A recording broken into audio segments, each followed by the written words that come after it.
Mapapagod din ang mga yan. Kakachismis. Kapag ikaw ay nasa tama at katotohanan, lalaban kang parang agila sa uwak, maniwala ka. Paano bang lumaban ang agila sa uwak? Kasi ang uwak, sasakayan sa agila. Ayan, katulad niyan.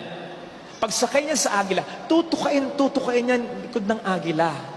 Pero yung agila, pansinin po ninyo, ay, hindi makikipaglaban ng head-on yan. Hindi pipiglas yung agila at harapin yung uwak. Total, mas malaki naman siya, mas malakas naman siya. Hindi. Ang gagawin ng agila, hindi mababazar yan. Lilipad lang ng lilipad yan. Pagkataas-taas. Kasi habang lumilipad pala ng napakataas ng agila, numinipis naman ang oxygen para sa uwak. Hanggang sa, ang uwak ay hindi na makahinga. Hindi nakakayanin. Lalagpak. Bibitaw na lang siya. Kapatid, ganon ang paglaban sa mga uwak sa buhay natin. Sa mga kuda ng kuda, iyak ng iyak, sa likod natin. Huwag nating sayangin ang energy, ang oras, ang resources natin. Wag. Kung kinakailangan mag-explain, ipagtanggol ang sarili, go. Once, twice, okay na yon. Kasi ang taong naninira talaga, hindi maniniwala yan. Kahit anong explanation mo pa, mag-explain ka sa iba, pero hindi sa kanya. Kung kinakailangan mo magdemanda, kung sa tingin mo dapat magdemanda, i-demanda mo. Pero huwag mo nang isipin yung demanda mo. Mag-flourish man o hindi yung demanda mo, okay lang. Basta huwag mo nang i-focus ang mundo mo sa kanya. Tulad ng agila, fly high, higher and higher. Gawin mo yung mga dati mong ginagawa. Lalong-lalo na yung kinaiinggitan ng mga gumawa ng kwento laban sa'yo. Kung ano yung kinaiinggitan nila, mas gawin mo. Mas pagbutihin mo. Doon mo ilagay yung energy mo. Tulad ng agila, confuse them with your silence and then shock them with your success. Lituhin mo sila ng katahimikan mo. Yung uwak, litong-lito. Tinutuka niya yung agila, tahimik lang yung agila. Sabi siguro ng uwak, ano ba ito? Manhid pa ito? Tok, tok, tok. Hanggang sa, hindi na ka makahinga. Nasurpresa siya. Ang taas-taas na pala ng lipad ng agila.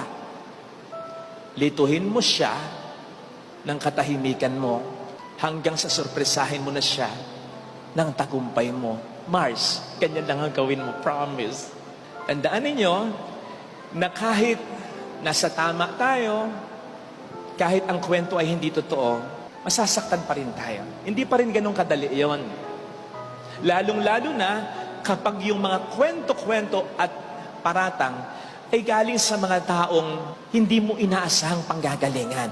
Si Kristo sa Ebanghelyo, kung mapapansin po ninyo, yung mga nagsabi na inaalihan siya ng demonyo, o lalong-lalo na yung nasisiraan siya ng bait, mga kababayan niya, mga hindi iba sa kanya.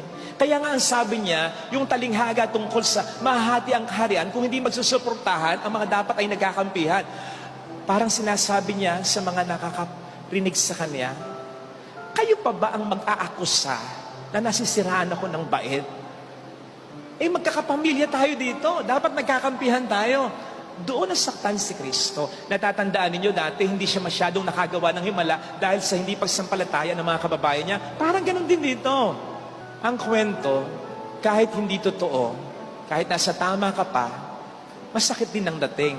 Nagpaparang totoo kapag galing sa mga taong hindi iba sa'yo. Kanina, medyo na-oyan yata siguro kayo sa akin nang sabihin ko, dahil sa mga akusasyon sa akin, dahil sa mga kwento sa akin, muntik na akong ma-depress, muntik na akong mamuhay sa galit, sa lungkot, muntik na akong mawala ng gana, muntik na akong mag-quit. Sabi niyo siguro, naman ni Father. Hindi. Kasi yung nagsabing, wala akong utang na loob sa mga matatandang pare, yung nagsabing bastos ako, yung mga nagsabi na pasaway ako, yung mga nagsabi ng marami pang iba mula noon hanggang ngayon.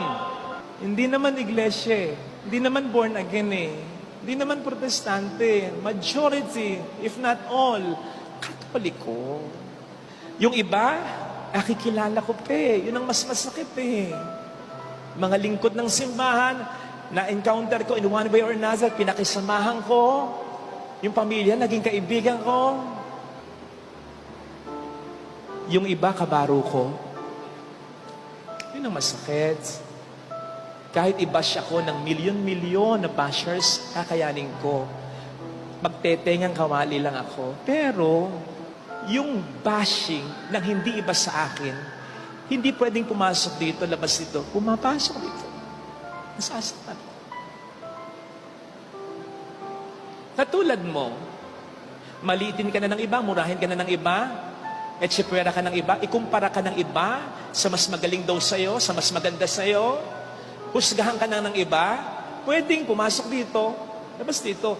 Pero yung maramdaman mo yan, maranasan mo yan, mapakinggan mo yan sa sariling asawa mo, sa anak mo, sa magulang mo, sa kapatid mo. Pagpasok dito niyan, gusto mo mang lumabas dito. Diretso. Kahit parang hindi totoo, parang magiging totoo. Masakit yun. Kaya hindi sapat yung nasa tama ka lang eh. May pangalawa eh. Makinig ka sa Kanya. During those times that I was very down, parang nagbulong sa akin ng Panginoon, Father Fidel, sino bang nagsabing bastos ka? Sino bang nagsabing wala kang utang na loob sa mga kapwa-pari mong matatanda pa yung iba? Sino bang nagsabi sa'yo na pasaway ka? Sino bang nagsabi sa'yo ng ganito, ganon? Sino? Hindi naman ako, Father Fidel, di ba? Sinong pinakikinggan mo? Wag sila. Ako lang. Wag yung asawa mo pakinggan mo. Wag yung pinaramdam sa'yo ng anak mo, ang panghawakan mo. Wag yung nakarating sa iyo na sinabi ng pinsan mo o ng sino man ang panghawakan mo.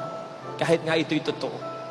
Ang panghawakan mo, kung ito man ay totoo, magbago ka. Pero ang panghawakan mo, yung pagmamahal at pagtingin ng Diyos sa iyo na hindi nagbabago.